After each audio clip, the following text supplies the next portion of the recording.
Regresamos. La anterior media hora, Samuel Doria Medina nos dio pautas muy interesantes de cómo podemos ser buenos empresarios. Y creo que es fundamental porque nuestro pueblo es un pequeño empresario. Nuestra gente, los cuentapropistas, los artesanos, los comerciantes son microempresarios. Y eso es lo que está fortaleciendo el país actualmente. Pero ahora me interesa seguir hablando del político. Te han puesto medidas cautelares. Medidas cautelares que quiere decir arraigo, que quiere decir un monto de dinero que está por encima de los $25,000. ¿Qué otras medidas tienes que ir a firmar, como en la clásica, con qué frecuencia? A ver, efectivamente, Verónica, han puesto 3 medidas sustitutivas que llaman.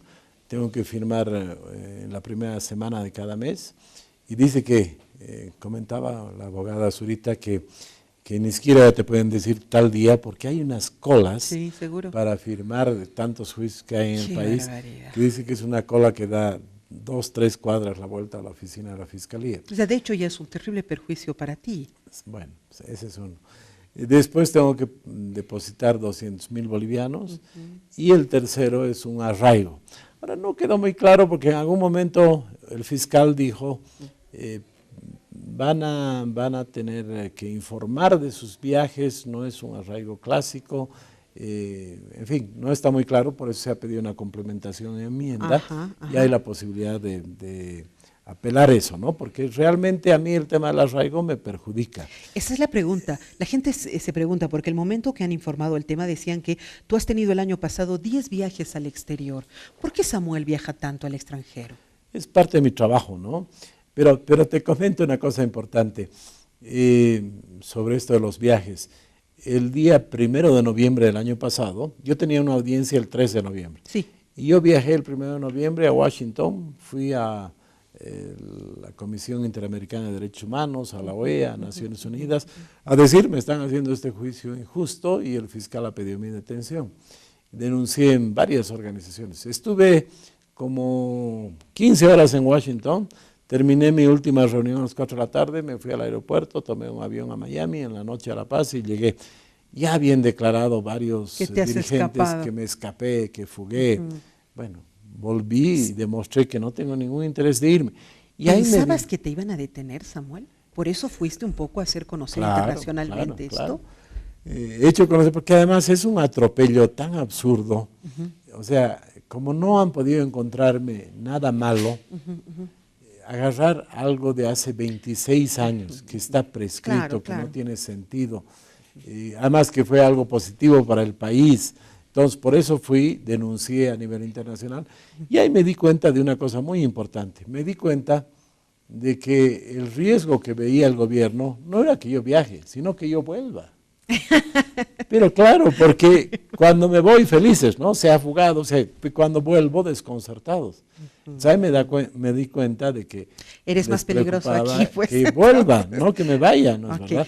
¿Por qué viajo tantas veces? ¿A qué se dedica Samuel ahora? Porque todos nosotros te asociábamos con lo que era Soboce y sabíamos que eras el empresario de eso de Burger King y en fin otras. ¿A qué te dedicas ahora? A ver, 95% de mi tiempo me dedico a la política, pero… ¿95%? Sí. ¡Qué bárbaro! Pero tal como dije, de la venta de Soboce se han realizado inversiones. Es interesante, la anterior semana, justamente para explicar en el juicio, se pidió la información de toda la gente, todas las empresas donde yo tengo alguna acción, alguna inversión, y alguien había hecho una suma. 1.400 personas trabajan conmigo. 1.400 como personas. Parte de esas inversiones. Y fundamentalmente en 2 empresas. El Hotel Los Tajivos, más el centro de eventos, más los restaurantes que tiene en el mismo complejo de Santa Cruz, tiene cerca de 600 personas trabajando. Burger King tiene… ¿Eso es tuyo, solo tuyo, o es parte de un consorcio? Hemos comprado la empresa familiar, el 80%. Ah, bueno, es accionista mayoritario. Y en el caso de Burger King, también la empresa familiar ha comprado o tiene el 100%. ¿La empresa familiar significa tú, tu esposa y tus hijos? No, mis hermanas. Ah, tus hermanas. Tengo hermanas, claro. tengo sobrinas, somos una familia grande, ¿no? Ya. Entonces, claro, eso era lo que no entendían los fiscales que decían, ha vendido Soboce y no está la plata en el banco. Es muy distinto, Samuel Doria Medina, que la empresa que invierte, ¿no es verdad? Claro o sea, que sí. Es lo mismo, vos eres Verónica, que no es lo mismo que el canal. Con Tuta Televisión, por supuesto. Son dos personas jurídicas diferentes, ¿no? Entonces, por ejemplo, tenemos varios proyectos que estamos llevando adelante. Yo he comentado ya alguno, o alguna vez, el proyecto de hacer un gran centro médico en La Paz. Un centro médico, porque hemos encontrado, el tema del mercado, hemos encontrado que cada año 10.000 personas de Bolivia van a requerir servicios médicos en Chile. Cierto, es verdad. En la clínica alemana, no tenemos en la mucha clínica fe Las en nuestro... Condes, sí, y el equipamiento y sí, demás. sí, sí. Otra gente va a la Argentina, a Estados Unidos. Entonces, O sea, sigues buscando mercados, por lo que veo. bueno, Tu cabecita de empresario no deja de funcionar, pero paralelamente sería como un aporte social a nuestro país, ¿no sí, es cierto? porque además es un proyecto muy interesante de salud. Ahí sí tendría un socio, que es el padre José, de Arcoíris. Sí, sí, sí. Porque el padre José, que ya es un hombre de edad, quiere asegurar recursos para que Arcoíris siga funcionando. Okay. Entonces él sería socio y con las ganancias de este centro médico funcionaría Arcoíris. Pero y no me has terminado de responder. ¿Tú viajas para eso? Por ejemplo, ¿has ido a hablar Por con ejemplo, la gente de Chile? ¿Has ido a ver a por médicos ejemplo, extranjeros? ¿A qué he viajas? hablado con consorcios. El año pasado, por ejemplo, el presidente Obama en ese momento ha invitado a un grupo de empresarios a un almuerzo para explicar los cambios que se habían hecho en Estados Unidos y demás. Yo he ido, había algunos otros, éramos muy pocos, pero habíamos empresarios bolivianos que hemos ido a esa reunión. Después tengo reuniones de temas políticos, vos sabes los cambios que se están dando en el mundo. Se está analizando qué está pasando, por qué ganó Trump, Claro. por qué el Brexit, por qué... ¿Tú eres lo que más pasó. demócrata o eres más republicano? Más demócrata. Más demócrata. Me ha invitado Hillary Clinton a la convención del Partido Demócrata y he estado en la alguna vez convención. en la convención demócrata. Sí. ¿En qué estado has estado? La última convención ha sido en Filadelfia. Filadelfia, claro. Estaba en Filadelfia. ¿Cómo ves este nuevo giro mundial relacionado a lo que es un Trump haciéndose cargo del planeta? A ver, primero yo te diría que hay dos cosas. Hay poca información, ¿no? Entonces muchas veces se cree que Trump es un loco, que quiere hacer cosas sin sentido. El otro día había un artículo que decía... Porque es un empresario exitoso, podría ser de repente algo similar a lo que tú has logrado en tu vida. Bueno, él es un empresario en Estados Unidos que tiene una visión muy distinta a lo que se tenía hasta ahora, ¿no? Por ejemplo, dos cosas que me han llamado la atención. Él no quiere los acuerdos de libre comercio multilaterales, pero no es que no quiera el libre comercio. Yo he escuchado alguna vez al que ahora es su secretario de Estado, en una de esas reuniones que me invitaron, y donde él explicaba y decía que para los Estados Unidos, para los intereses de los Estados Unidos, era mejor hacer acuerdos bilaterales.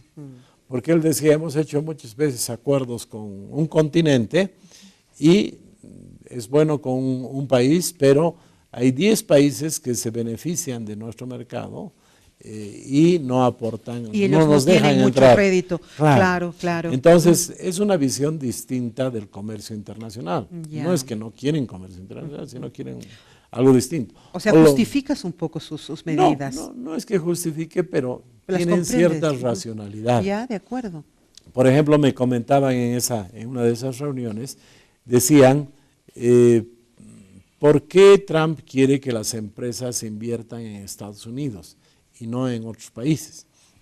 Porque Trump ha anunciado que va a bajar el impuesto a las utilidades de las empresas a la mitad. Entonces, no, pues yo bajo el impuesto a la mitad, pero no se vayan a generar empleos en los países vecinos y que nosotros tenemos la ganancia y los otros el empleo. Entonces, no, el que quiera invertir en Estados Unidos y generar empleo va a tener menos impuestos. Claro. Tiene su racionalidad, tiene su lógica. Y la otra cosa muy importante que he aprendido, por ejemplo, en una de estas reuniones internacionales, es de que todo esto está sucediendo y es difícil explicar cómo los latinos votan por Trump en Estados Unidos, o cómo los trabajadores votan por Trump. Es difícil entender. Bueno, lo que está pasando es que en los últimos años en el mundo la distribución del ingreso se ha deteriorado. O sea, ha habido una crisis y los que han tenido una recuperación rápida han sido las clases medias altas. Pero la clase media está más ahí baja en la lucha. Está ganando en este momento menos de lo que ganaba hace 10 años. Por eso cuando le ofrecen un cambio radical importante, apuestan por Trump, ¿no es verdad? Entonces, yo creo que es importante estar al día, saber qué es lo que pasa en el mundo. Y entender un poco entender la lógica mejor, ¿no? de cada uno de ellos y no tomarlo solamente desde la perspectiva comunicacional que a veces lo distorsiona o que lo hace exclusivamente para que sea un escándalo y sea mucha la atención que se tiene. Bueno, te siento tranquilo, relajado y seguro. Este proceso que te han iniciado todavía llevará un tiempo más. Sin embargo, tú creo que lo ves con serenidad y no parece… ¿Cómo es que el que nada tiene, nada teme, dicen, ¿no es cierto? No te veo temeroso. A ver, no, hay que ser franco, tiene un costo y la anterior semana ha habido un costo familiar, ¿no? Seguro, seguro, le he visto a tu esposa. Mi esposa muy preocupada, mi hija, mis hijos, mis hermanas, mucha gente que está cerca mío. Muy preocupados. ¿Te reclaman el hecho de que estés en la política? No, no me reclaman porque yo he tomado una decisión de vida hace mucho tiempo y claramente es mi vocación, ¿no es verdad? Es mi vocación porque además yo he estudiado economía, tengo una maestría en finanzas públicas, otra especialidad en desarrollo económico y ahí está, esa es otra cosa que está en el libro que van a poder leer. Ya. Yo he sido empresario por accidente. Ah, sí. Cuando yo vuelvo al país después de estudiar, mi padre se había retirado de los negocios, había crisis, y me piden que entre, renuncie al señor que conducía Soboce, me piden que yo entre, y yo pensé que iba a ser 6 meses, un año, ¿no? Y ahí mira quién diría, y ¿no? me quedé 25 años, ¿no ve? Entonces, y te respetaron en aquel momento, te respetan también ahora en tu decisión política. Sí, entonces yo he generado una tranquilidad económica, se puede decir, entonces. Pero la había angustiada a tu esposa, la había angustiada cuando decía esta espada de Damocles que está sobre Samuel y se le quebraba la voz. Es un precio bien alto el que se está pagando.